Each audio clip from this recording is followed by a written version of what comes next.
as we are going on to conduct the class on English as well as CDP based on your English paper.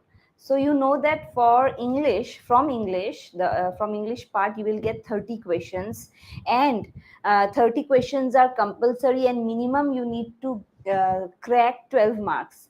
12 marks out of 30 you need to get, otherwise you will disqualify for the exam for English and as well as the language one, whatever language one you opt for.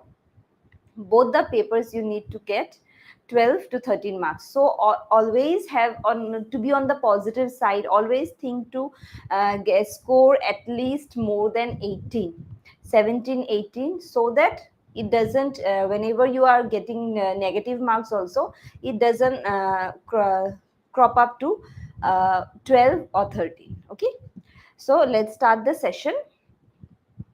Okay, again we are going on to do the MCQs, and as we know that there will be at least one comprehension and one poem. On the basis of the comprehension and the poem, your understanding of the English language or English paper is to be understood by the CTET authority. So in order to know that, we have to be very much thorough with comprehension, or we can say the unseen passages. It may be a poem, or it may be an article. So both will come for your exam, and you will get at least 10 questions, 5 plus 5 questions on the basis of comprehension and the poem section. Okay, so let us read the passage now. Though the passage is a bit longer, let us read once. And I always insist that whenever you get this kind of passages in your CBT based questions or questionnaire, you always try to read it twice, because if you read the passage twice, only then you will be able to know or understand what is the core meaning of the passage. And as a teacher, you all are well qualified, and you all know that what are the outcomes and what are the pros and cons of reading a comprehension. So on the basis of that, try to read the comprehension, and at the same time try to understand what the comprehension is actually trying to make us understand. Okay, so here, read the passage given below and answer the questions that follow from question 1 to 9. Okay, each drop represents a little bit of creation and life itself. Now see, there are three paragraphs in this passage, and questions, whenever you are getting the question, there is always the hint that from which part you need to extract the answer. Okay, so each drop represents a little bit of creation and life itself. When the monsoon brings to northern India, hope you all can see the screen is visible. When the monsoon brings to northern India the first rains of summer, the parched earth opens its pores and quenches its thirst with a hiss of ecstasy. So you can see the spellings, the words, and the importance of these words. After baking in the sun for the last few months, the land looks cracked, dusty, and tired. Now, almost overnight, new grass springs up. There is renewal everywhere, and the damp earth releases a fragrance sweeter than any devised by man. So you can see the important things which I will underline here is parched earth, hiss of ecstasy, quenches his thirst, sweeter than any devised by man. Okay, so these are some of the, and these are the adjectives. Next we have water brings joy to earth. Grass, leaf bud, blossom, insect, bird, animal, and the pounding heart of man. So pounding heart means the heart which is breathing continuously. Okay, inhaling and exhaling. Small children run out of their homes to romp naked in the rain. Buffaloes, which have spent the summer listlessly around lakes gone dry, now plunge into a heaven of muddy water. Soon the lakes and rivers will overflow with the monsoon generosity. Trekking in the Himalayan foothills, I recently walked for kilometers without encountering habitation. And the writer here, he had recently walked for kilometers. That means uncountable distance, encountering without habitation. That means no people habitated in that long region. I was just scolding myself for not having brought along a water bottle when I came across a patch of green on a rock face. I parted a certain of tender maiden hair fern and discovered a tiny spring issuing from the rock nectar from the thirsty traveler. So, this is such an exquisite passage. We can see that the importance of the passage is known, or it is gathered from the information given from the passage that it is based on rain. And what are the outcome of rain itself, that too after a long period of dry period of summer. Okay, so the third passage or third paragraph we have in the next slide. Let us move on to the next slide. I stayed there for hours watching the water descend. So, the words which I have underlined, please be sure that you too, whenever you are going for the CBT exam, you can't underline in the screen, but you can at least jot down in the rough page that you will get for the exam. Okay? Descent drop by drop into a tiny casement in the rocks. Each drop reflected creation. That same spring, I later discovered, joined other springs to form a swift, tumbling stream, which went cascading down the hill into other streams until in the plains it became a part of a river. And that river flowed into another mightier river that kilometers later emptied into ocean. So you can also understand the flow of the river or the flow of the water from river ultimately to ocean. Okay. Be like water taught lots of philosopher. Now he is the philosopher and founder of Taoism. Soft and limpid, it finds its way through, over or under any obstacle. It does not quarrel, it simply moves on. So you can see that the passage is a rich passage, or we can say it is a passage, or we can say a comprehension full of rich words, full of higher meanings, and full of thoughts that the poet or that the writer felt as he was composing the passage. Okay, so you can also go through the passage once again. I'm giving you 1 minute here. So go through the passage once again, so that if you have any confusion related with the passage, you can at least understand yourself.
Okay.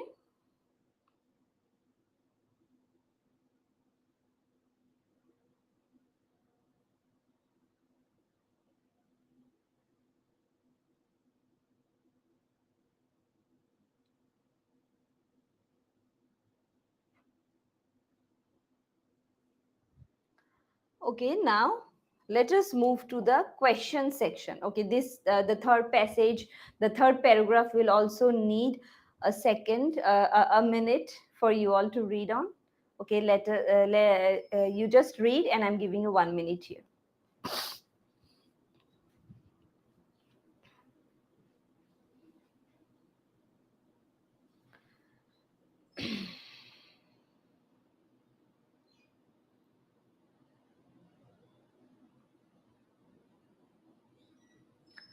Yes. Okay, then let us move to the question sections. Okay, questions. Now, which one of the following uh, okay. Which one of the following word is most opposite in meaning to the word descend? Para 3 as used in the passage. So we need to find the word descend in para 3. So in para 3, that means in paragraph 3, I underline the word descend. Here descend means to flow down, the water that is flowing down from the rivers into the oceans ultimately. So here means flow.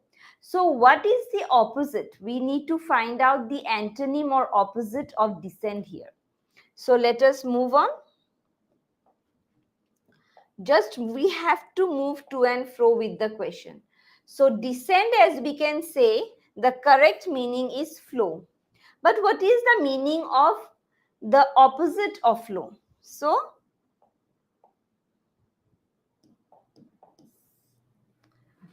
flow means descent. Okay. So whenever it is descent, what is the usual movement of any liquid substance, or we can say water when it flows? Always it flows downwards. Okay.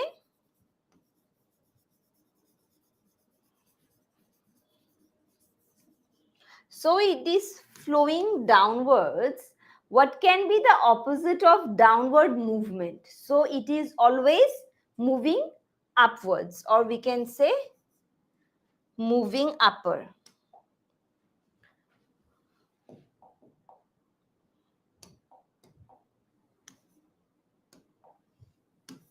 So moving upper will be what? Ascent. Okay. So we can easily find the meaning of the word or the antonym or whatever the question is if we take the help from the passage and help from the understanding what we actually perceive from the passage. So it is very important for each and everyone to go through the passage minutely as well as attentively. But at the same time, you should remember that when you are actually reading the passages, at the same time, you should keep in your mind that time is scarce. So, time should be managed properly. And because you are getting one passage and one poem, and questions will be 10, that means 5 plus 5, so it will take some time. So prior to the actual CBT exam, you can go through the mock test that we provide here in BPS CBT channel, and in our channel we are providing paid classes from tomorrow. And if you are liking this type of classes and the material, the quality that we are providing here, do like, share, and subscribe our channel and our classes with your friends and relatives, and also make sure that do get subscribed, your paid subscription, if you want to know more about the strategies that you should undertake in order to qualify for your CTET, upcoming CTET exam. Okay, one more thing I just want to add here is that once you are a paid subscriber in BPS channel, you will get 1 year validity. That means in this channel you will get the facilities, the services to crack your CTET exam. Unfortunately, if you can't crack in this first level, but there is sure and certain level that we are always sure and certain that the that the strategies that we are providing here to students will definitely help students to crack the minimal exam of the CTET qualifying exam. Okay, so do join us, like, share and subscribe us, because we are starting our paid classes from tomorrow onwards. Yes, okay, then let's move on to the next question. Question number 2. Which part of speech is the underlined word in the following sentence?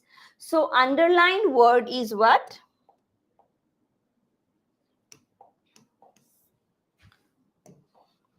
Almost. And what is almost? Is it adjective, adverb, preposition, pronoun? So when we are getting the word which is actually helping us to qualify noun, pronoun or adjective, then we will understand that this is none else but it is adverb.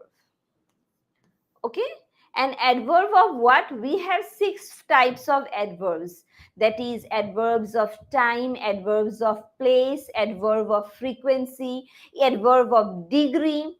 So in this way we have 6 types of adverbs, and this adverb is adverb of frequency. Okay, so here what it is qualifying? It is qualifying or it is helping almost overnight new grass spring up. So it is helping spring. Okay, it is helping spring, the verb spring, and it is helping what it is doing? Almost. That means each and every day new sprouts or new saplings spring up once the ground is meted with, or the ground meets rain. Okay, then we have question number 3. Which part of the following sentence contains an error? He knew that he will go back on his promise. Okay, so on his promise, whenever we have this preposition used here, so he knew is okay, that is the principal clause. Then we have that he will, okay, that is the subordinate clause. That he will go back, so it is addition to the subordinate clause.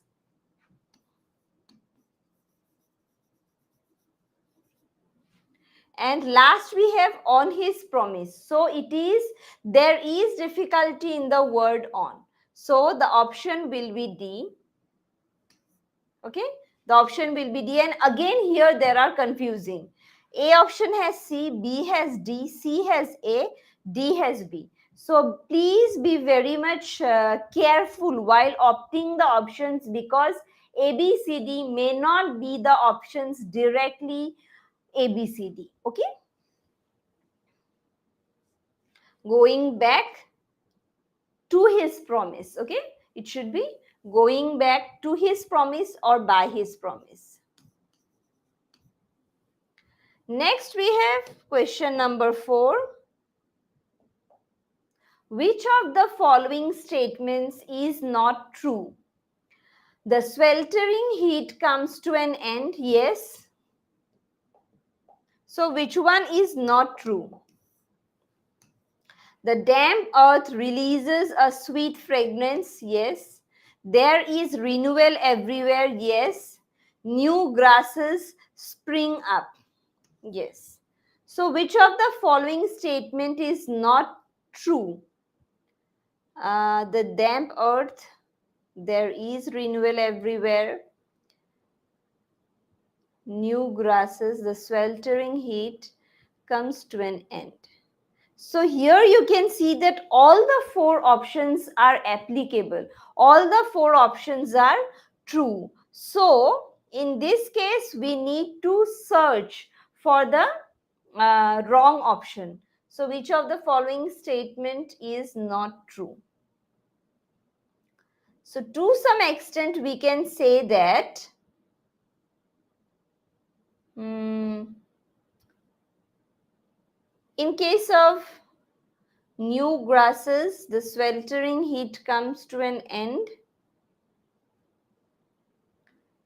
The damp earth releases a sweet fragrance. Okay, we will come back to this question because all the four options seems to be correct. Okay. Then we have question number 5. At times, some questions may have difficulty or confusion in the question itself. And the options may not be correct due to some technical issue. The earth does not look dash before the onset of the monsoon. The earth does not look dusty, tired, cracked, brown. Does not look, we can say, before the onset of monsoon, it did not look brown. Okay, it looked cracked. Then we have, so whenever you are getting confusion in some questions and there may be some technical issue with the options given, be very sure that you will get the marks easily in this type of questions, and in that type of question you don't need to make any issue or may be very much carried off with the question itself. Okay, so UGC will ultimately give the marks to that type of question. Children respond to the first rains of summer by running and playing in the sun, singing songs, giving shouts of joy, floating paper boats. Here in the passage, we came to know that they came out from their homes running and playing because they romped. Yes, they romped means they came out from their homes. Next, we have question number 7. The tiny spring issuing from the rock is hidden by bushes and creepers, tall grass, thick moss, maiden hair fern. So here we need to move back. The tiny spring issuing from the rock is hidden by. So let us revert back to the passage. So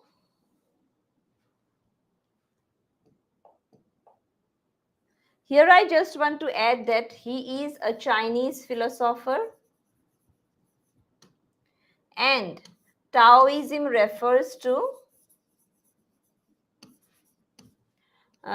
humanity with nature.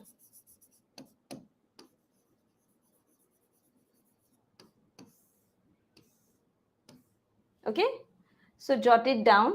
So let's move on to the question itself. So that spring I later discovered, maybe it is in the para 2.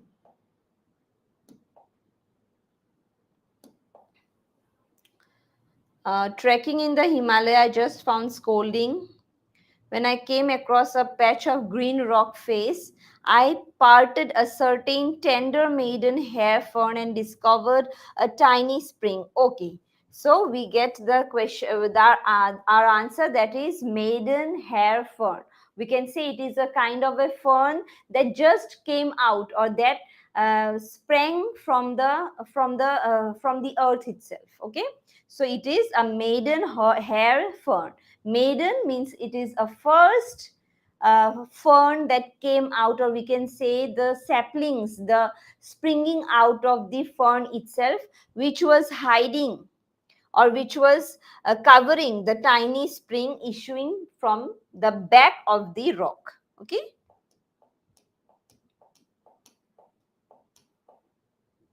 So the correct option here will be D, maiden hair fern. So maiden is M-A-I-D-E-N. Maiden means first. Okay, let's move on to question number 8. To become part of a river, a tiny drop has to suffer a lot, merge its identity, have a lot of strength, depend on external forces. Now, again, what we need to do, we need to revert back to the passage, and in the passage, what it is said. So, at this river, that same spring I later discovered joined other spring to form a swift tumbling stream which went to cascading down. Cascading means flowing down, okay?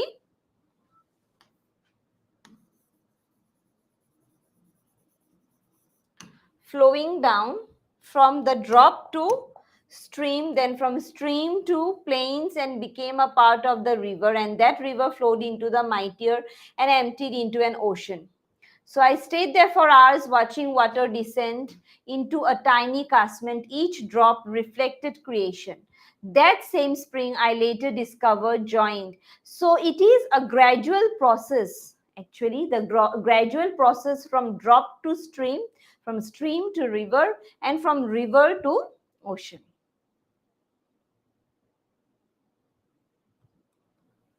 Soft and limpid, it finds its way through, over, or under any obstacle. It does not quarrel, it simply moves on. So it is a gradual process, we can say. So let us move with the options. Suffer a lot, merge its identity, have a lot of strength. So the correct answer is merge its identity. So it is merging its identity from drop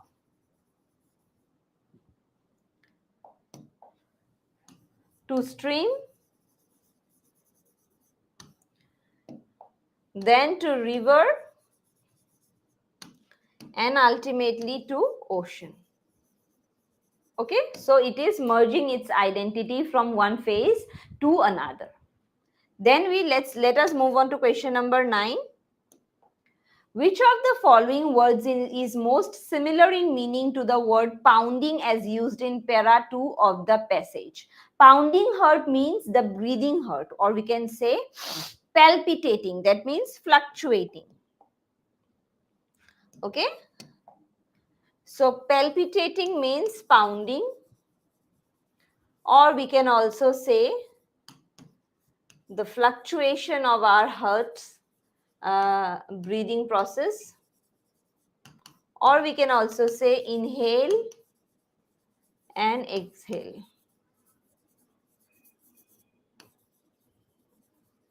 Okay, so here what we need to know that whenever we are reading any passage or any newspaper or article or poem, whenever you get difficult words, try to understand the meaning of the words and also try to apply these words or those words with in sentences to express your meanings, so that it helps you to understand the word, know the meaning of the word, and at the third, know the usage of the word. Okay, how to use or where to use in a particular sentence.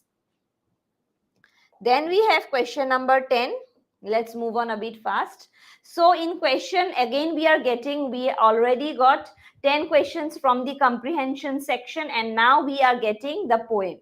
So here this is a poem, a strange, a unique poem, we can say, but we need to know the figures of speech. While whenever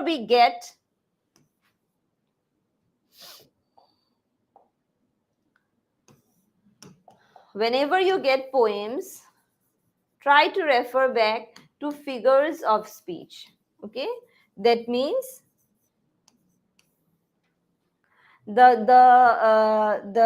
the techniques which we use in poems, for example, simile, metaphor, personification, onomatopoeia, etc. Okay, so let us now read the poem.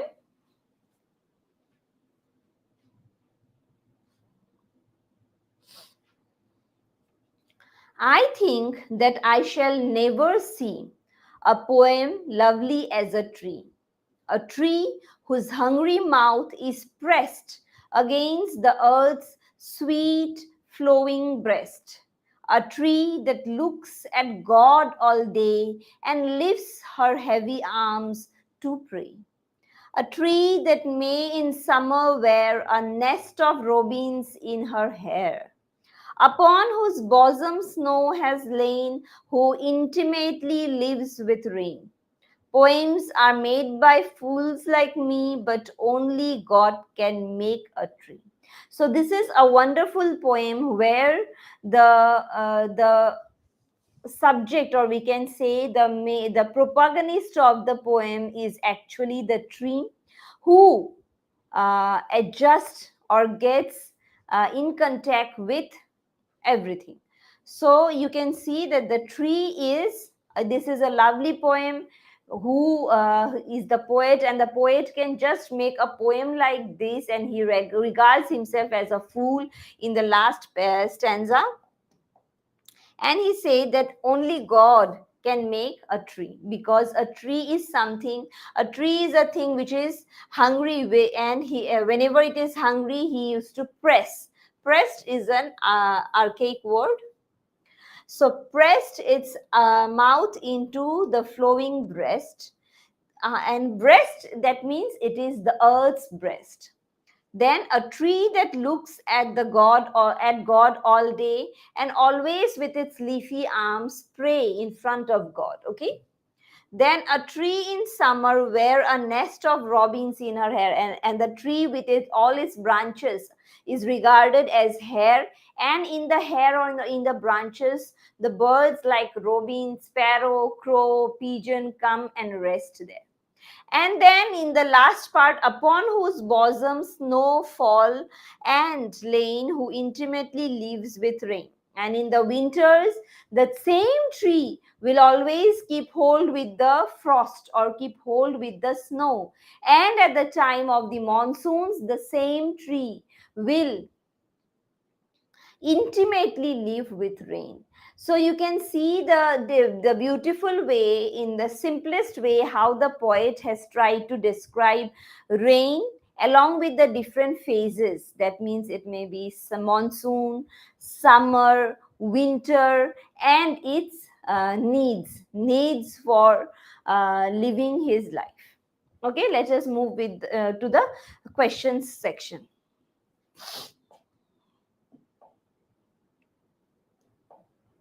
Okay, name the figure of speech used in line 3. Okay, line 3. A tree whose hungry mouth is pressed. So, tree is actually a tree whose hungry mouth, we can say, a tree whose hungry mouth is pressed. So we can say that a tree actually doesn't have any mouth, or we cannot say that a tree has some has some personal or human qualities. So here it is definitely trying to relate with some human behavior or human tendencies, and that is nothing else but it is the human personification. Okay. Personification is the figure of speech where we try to relate or compare a human quality with, or human attribute with, some inhuman features. Okay, so a tree doesn't have a practical mouth, or we can say a tangible mouth, but here a tree, the poet has said that he has described the tree that has a mouth. So definitely the figure of speech will be personification. Okay.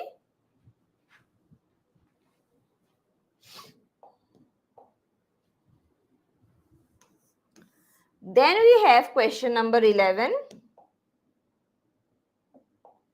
Identify and name the figure of speech used in poems are made by fools like me. So, whenever we are getting the use of word like and as, we will refer to as simile. Okay. So, it is nothing else but fools like me means it is the simile. Next, we have question number 12. The word mouth in line 3 refers to dash of the tree, trunk, root, crown, or branches. It is definitely the roots, because trunk is not the mouth or through which we can a tree can get its nutrition. So it is always the roots. Okay, the roots here actually considered, or we can say practically, the root is actually getting its nutrition from the earth. Okay, and that's why that is the mouth part. Next, question number 13. The tree presses its mouth against the sweet earth's flowing breast to draw inspiration, express its love, express its gratitude, draw sustenance from it. So it is nothing else but draw sustenance, because it has to live. And for living, what he needs? He needs nutrition. That means food or nutrition. Okay, is it clear now? Next, we have question number 14. The tree prays to God by producing fruits and flowers, providing shade to travelers, swinging its branches, lifting her arms. We can say that the tree doesn't have arms, but because here the dual meaning or the higher meaning is lifting her arms, so we can say that the tree prays by lifting its arms, or we can say lifting its branches. Okay. Next we have question number 15. Which of the following statement is not true in the context of the poem? The tree allows birds to build their nest in it. It lives closely with rain. The tree welcomes the snow on its bosom. The tree symbolizes strength and stability.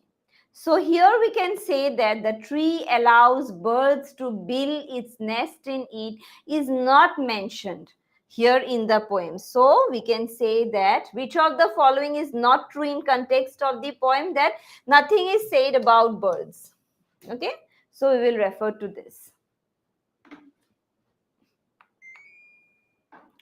Next we have question number 16. Okay, here answer the questions by selecting the most appropriate options. A student of class 4 is having some problem in writing. She may have. So, being a teacher, you already know about the problems or disorder when a student doesn't have the ability, or he or she is undergoing some problem to read, to write, to draw. Yes? So, whenever it is the problem of reading, so it is dyslexia. Whenever the question here is whenever the student cannot draw or write, it is dysgraphia.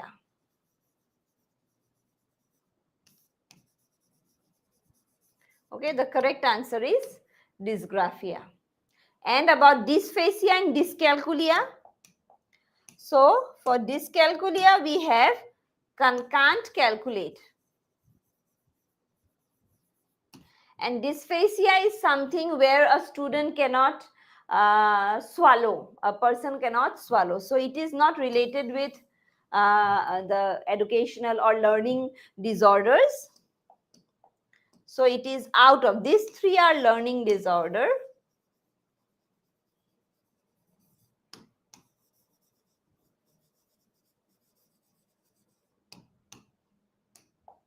And about this is something, a medical treatment where a person cannot swallow.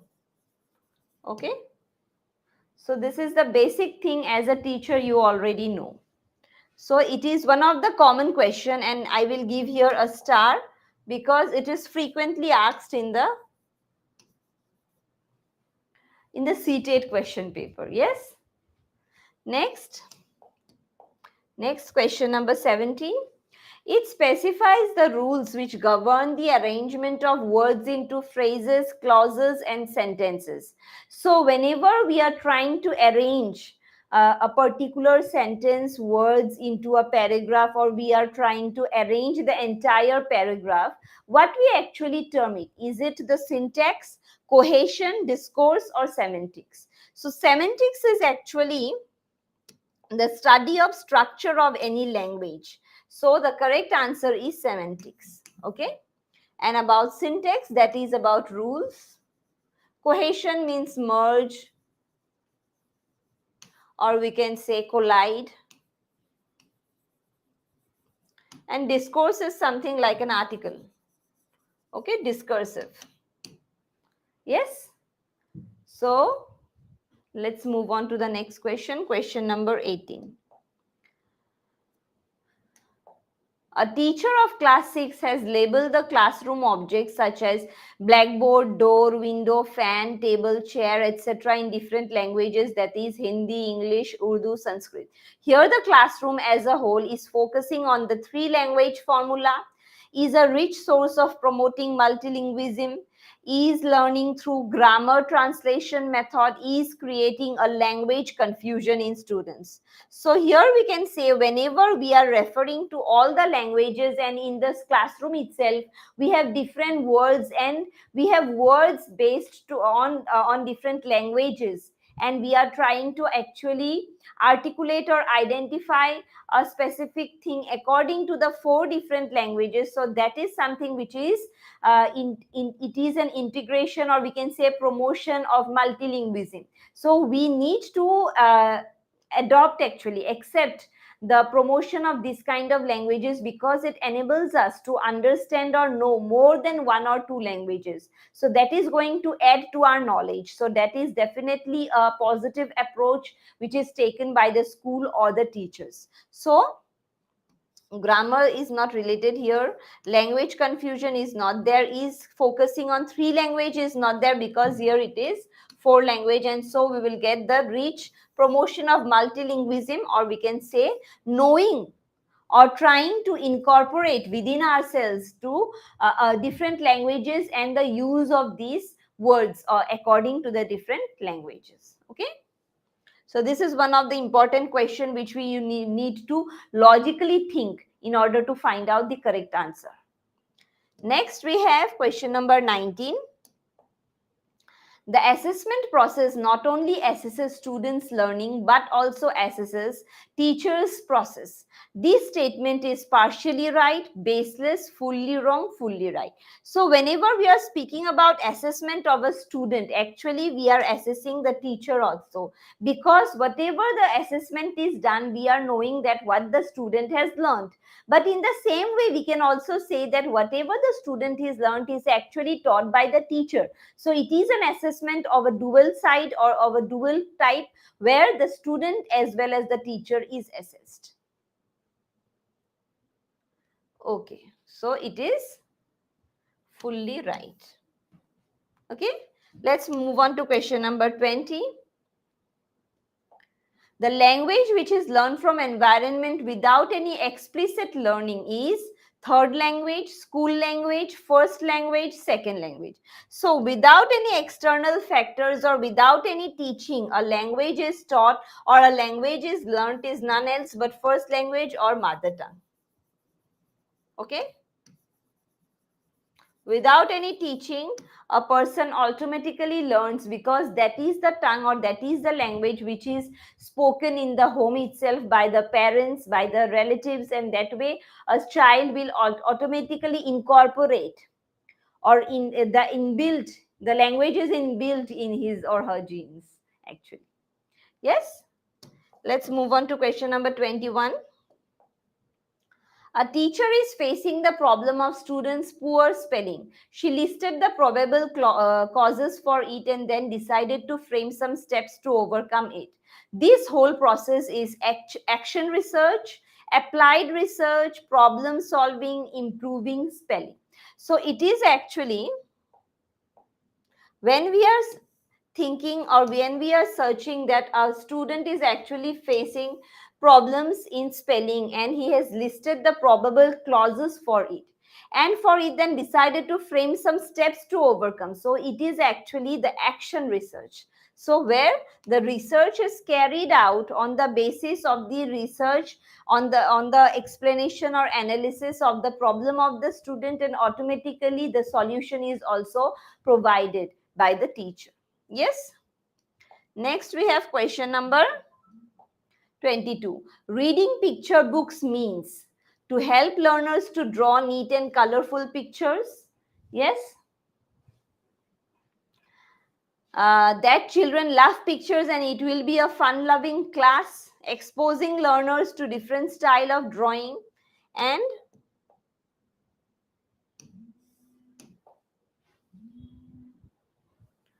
so to help learners to understand and analyze the picture, to help learners to draw neat and colorful pictures, to that children love picture. Okay, the correct answer is to help the teacher students understand and analyze the pictures. So analyzing the pictures and trying to understand what the picture is telling is actually trying to improve their imagination. Okay.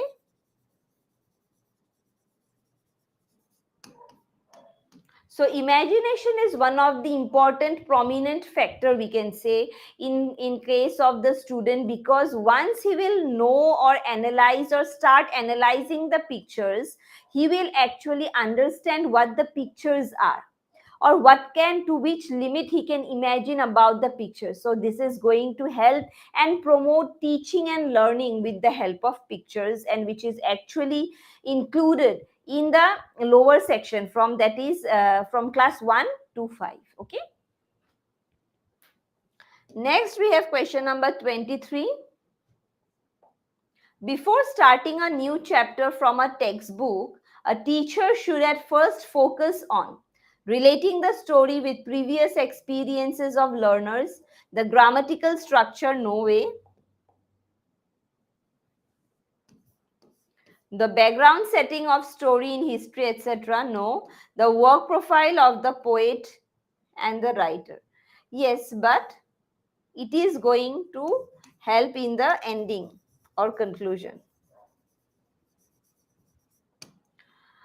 But we can just start a story by relating the story with previous experiences. Yes, previous experience is the only thing which a child remembers and recollects easily, and also learns from these kind of experiences. So speaking about any other thing before the chapter actually begins is totally useless, according to me and according to the ethics of the students. Okay. Then question number 24. Teacher asks learners to read aloud in the English class. This way of reading will enable a learner to be a fast learner. Okay, to some extent we can say it is going to improve his reading ability, help the teacher to complete the syllabus, enable learners to develop reading skill with understanding, very good, enable learners to read with correct pronunciation using the punctuation marks. So we can say this way of reading will enable the learners to develop reading skill with understanding. So within reading skill, we automatically get correct pronunciation. So the correct answer will be applied here, because reading ability as well as understanding the words is actually the main criteria of the teacher in order to make reading in the classroom, or reading aloud in the classroom, random reading we can say, or we can say serial reading also. Okay, next we have question number 25. A language teacher firstly asks students to introduce themselves to each other in the class.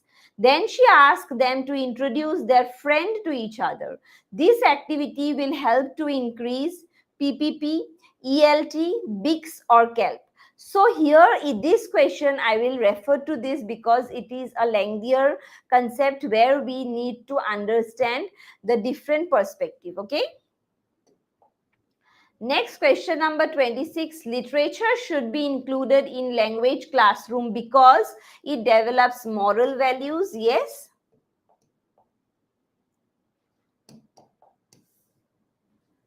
It exposes them to different genres, culture and social issues. It helps learners to be budding writers. Yes. It gives exposure to different grammatical forms and structure. So we can say that a language classroom is actually trying to improve the student or expose the student into different genre of culture and social structures. So literature is something which is helping them to expose or get exposure to new different cultures, genres and social issues, and ultimately what it will help them to understand grammar and then become budding writers or new writers. Okay, next question number 27. A teacher makes her learners responsible to her actions and speech only by bodily movements. What is this known as? Communicative approach, playway method, total physical response, or task-based language teaching? So we can say it is one of the communicative methods.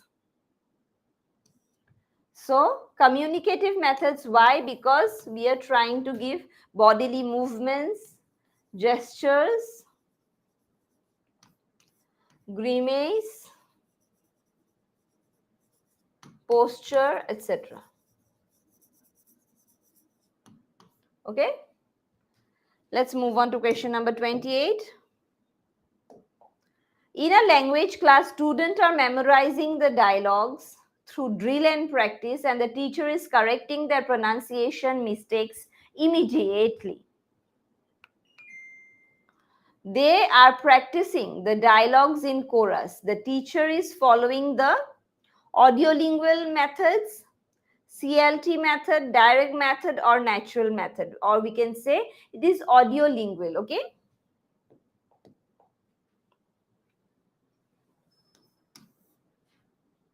next we have question number 29. The oral errors of the students can be best corrected if the teacher, we can say, ignores the error as it may hamper their learning. No, we can't ignore. Ask other students to help him, as peer tutoring is must in schools. Correct an error directly after the student has made the error. Point out the error in general and let the student try to correct himself first. So we can say the other options are not very correct, and we can say directly to the student without making any public recognition or public we can say declaration, but individually we can go to the student and make him aware of the mistake that she or he made. Okay, next question number 30. As a pair activity, the teacher gives her learners almost the same picture and asks them to find the difference between the two students. Ask each other student to discover how the two pictures are different. This can be a cloze-based test, crosswords activity, grammar activity, speaking activity. So here what it is the reference?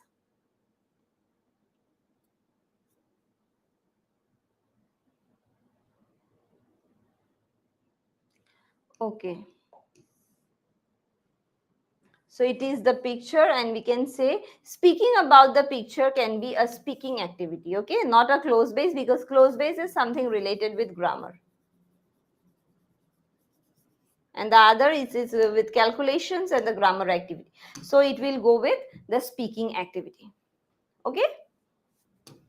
So with this, we come to the end of today's MCQ part, and if you are liking the session, do like, share and subscribe our channel, and also be ensure that you all get into the paid classes, paid subscription, because from tomorrow itself we are going to start our classes for the CTET aspirants who are going to qualify, and definitely and surely with the help and strategy that we are going to give to the students, the aspirants, you are going to definitely qualify for your CTET exam, whatever your levels are or whatever your demarcations are. Okay, so hope this will help you in your future endeavors and future CTET exam. So with this, we come to the end of the session. Thank you for joining us, and thank you for going through the entire session so attentively. Okay, so hope you all meet me, I meet you in the next class. Okay.